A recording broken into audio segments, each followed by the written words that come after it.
Rescuers in Nepal battled April 28 to reach remote communities devastated by a huge earthquake that has killed at least 4,310 people, as the impoverished country's leader said relief workers had still not reached many of the worst-hit area. Prime Minister Sushil Koirala told an emergency all-party meeting the government was sending desperately needed tents, water, and food supplies to those in need. But he said getting help to remote Himalayan villages left devastated by April 25 7.8 magnitude quake was a major challenge in the desperately poor country, where many communities are inaccessible by road. Appeals for rescues are coming in from everywhere, a statement from Koirala's office quoted him as saying. But we have been unable to initiate rescue efforts in many areas at the same time due to lack of equipment and rescue experts. With fears rising of food and water shortages, Nepalis were rushing to stores and petrol stations to stock up on essential supplies in the capital Kathmandu. Home Ministry spokesman Laxmi Prasad Thakal said April 28 the official death toll had risen to 4,310, with a further 7,953 known to have been injured. Officials had previously put the death toll at 4,010, making it the quake-prone Himalayan nation's deadliest disaster in more than 80 years. Another 73 people died in India. The toll in China's far western region of Tibet, which neighbors Nepal, rose to 25, the official Xinhua news agency said, citing the area's disaster relief headquarters.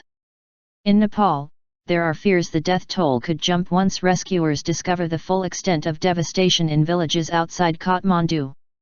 3 days after the quake hit, rescue teams have still not reached some of the worst affected areas of Lamjung, the site of the quake's epicenter, around 140 kilometers, 85 miles, west of the capital. The situation here is not good. So many have lost their homes. They don't have enough water or food, said Udav Prasad Timilsana, the head official in the district of Gorkha where Lamjung is located. We haven't even been able to treat the injured. We are in urgent need of essentials like food, water, and medicines and tents. Rescuers are coming in, but we need help. The quake triggered an avalanche on Mount Everest which buried part of base camp in a cascade of snow and rock, killing at least 18 people Saturday on the world's highest mountain. The U.S. State Department confirmed April 27 that 2 of its citizens were among those killed on the mountain, adding that they were aware of reports that 2 further Americans had died. Australia's Foreign Minister Julie Bishop confirmed that an Australian woman also perished on Everest. Rescue helicopters on April 27 airlifted climbers from higher altitudes on the mountain where they were stranded above crevasses and ice falls, after evacuating scores of seriously injured from base camp the day before. Hundreds of mountaineers had gathered at Everest at the start of the annual climbing season, and the real scale of the disaster there has been difficult to evaluate so far. Families who work in Kathmandu were packing onto buses, some even sitting on the roofs in an exodus from the city, many for their home villages to determine the damage there. Mothers clutching children and men hauling bags were seen bargaining with drivers of the many buses clogging the roads out of the capital.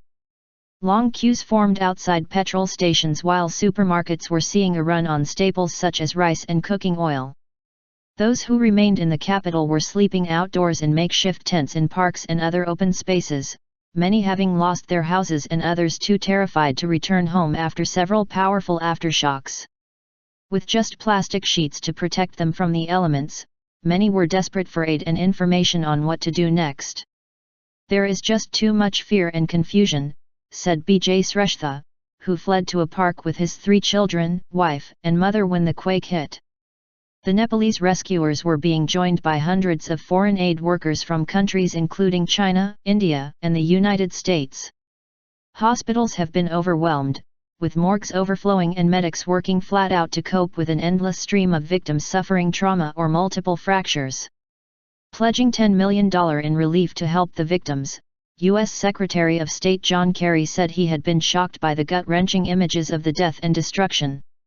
Australia said April 28 it was raising its aid to $4.7 million and sending a military plane to bring relief supplies and evacuate its stranded citizens. But the lack of space at the country's only international airport was hampering efforts to bring in relief by air.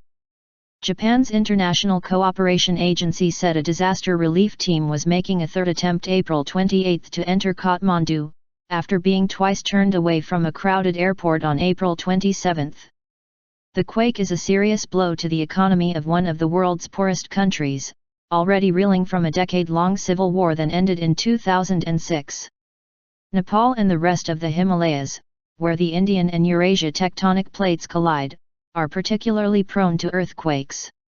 A 6.8 magnitude quake hit eastern Nepal in August 1988, killing 721 people, and a magnitude 8.1 quake killed 10,700 people in Nepal and India in 1934.